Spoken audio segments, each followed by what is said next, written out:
I love the Jurassic Park movies, but of all the memorable scenes, there's one special moment that will forever be etched in my favorite memories with all the associated feelings and emotions, and it is this.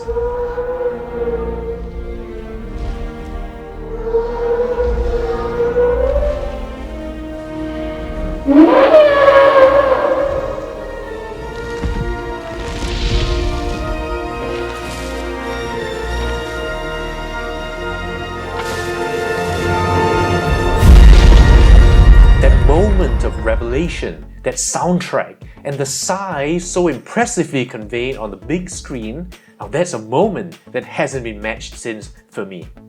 Now sauropods are my favorite dinosaur group, and for many years my favorite model was this 1 to 40th Carnegie Collection Brachiosaurus. Now just the size and the heft of it, especially when you're 13 years old, leaves a mark on you. Now when companies started to downscale their sauropods, such as when even Carnegie itself produced an updated Brachiosaurus but at 1 to 50th scale, I was convinced I'd never have a brachiosaurid that would ever match this in scale, size and weight. Until now.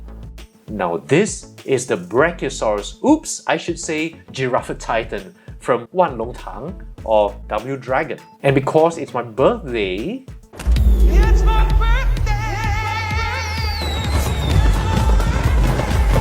I thought I'd treat myself by reviewing what is quite likely my most special acquisition in the last year.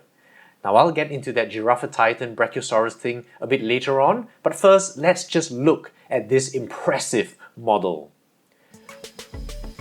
This model is 42 centimeters, that's about 16.5 inches tall. Now, height estimates based on the specimen HMN-S2 is 12 meters or 40 feet, but that's a sub-adult.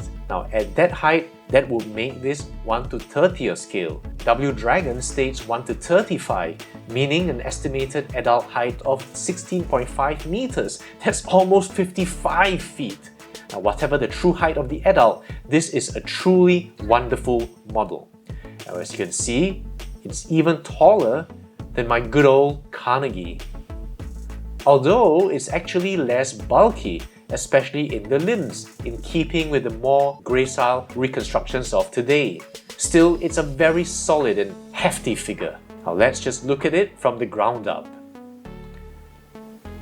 Now first, I'm really happy to see that the anatomy of the foot is correct, digitigrade, with a single thumb claw on the hand. From the underside, there isn't that obvious horseshoe there, which kind of makes sense actually, since Janelle Italia in 2019 proposed the presence of a fat pad in sauropod feet to help cushion against stress, which also makes sense when you consider that sauropod tracks are round, not horseshoe shaped. The back feet have the 5 toes, and happily only the inner 3 are clawed. Just a quick look at the old Carnegie and you can see how that's already an improvement. And while we're here, let's talk color. Now at first glance, this looks like the stereotypical drab and plain sauropod. But if you look at the beautiful coloration of the claws, I mean, this just looks so natural. Something I'd expect to see on a sideshow. Very reminiscent of that.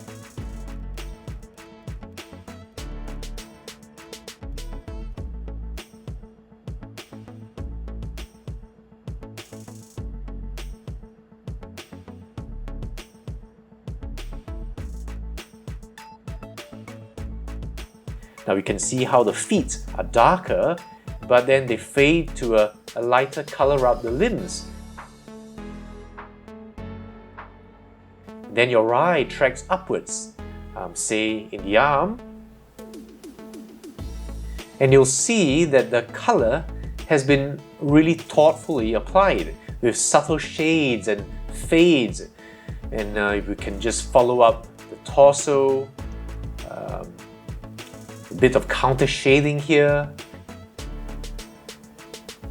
and then again down the legs,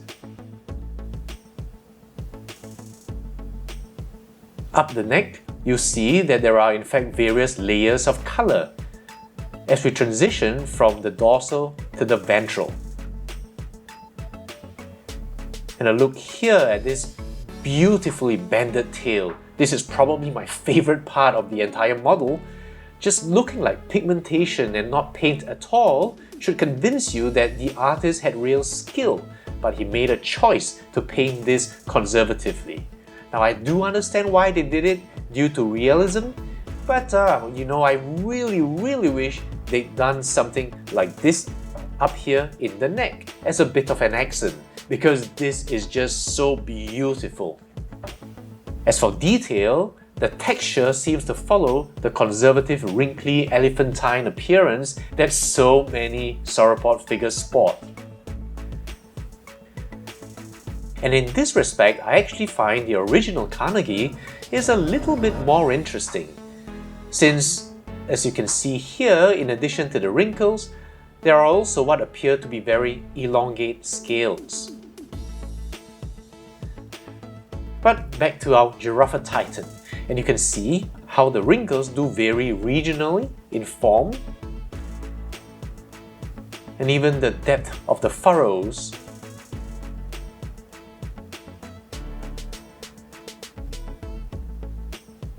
With creases that flow so naturally, following joints where the most movement would be.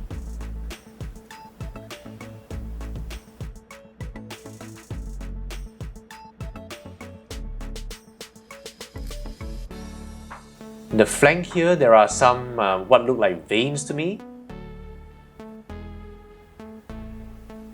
And also the bundles of different soft tissue, such as the muscles. Up here, if you look here in the legs.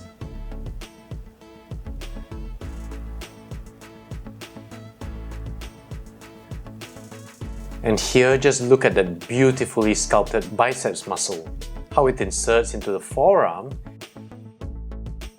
with the overlying extensor muscles.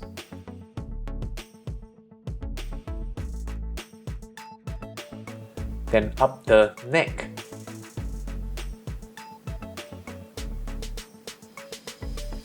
And you can see here the throat.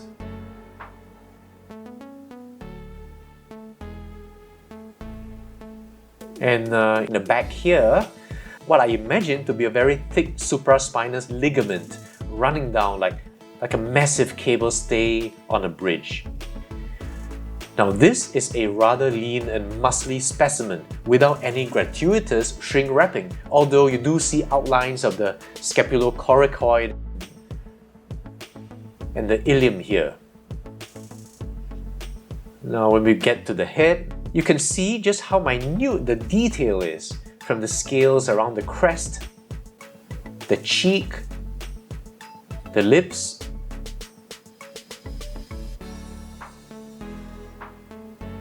I mean, just look at those very minutely painted teeth. There's a glossy wet tongue, and even a very carefully dotted eyeball. Notice too the nostril placed correctly forwards as opposed to on the roof of the skull. And if we angle this just right, we can see the nostrils looking wet with mucus. And really, just in this one small area, in the head, you have something that's not just beautiful to look at, meticulously detailed, but very accurate to the signs.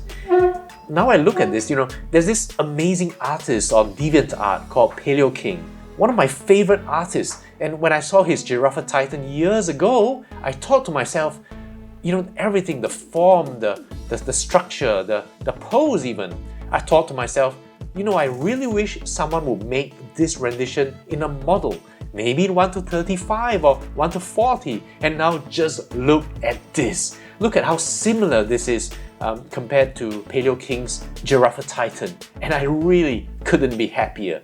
It's as if Paleo King himself sculpted this from his 2D drawing. The pose is in an unhurried amble, in mid-stride, and walking with a dignity and majesty that befits such a magnificent animal. For a quick comparison, here he is again with the Carnegie Collection Brachiosaurus, still one of my favorites.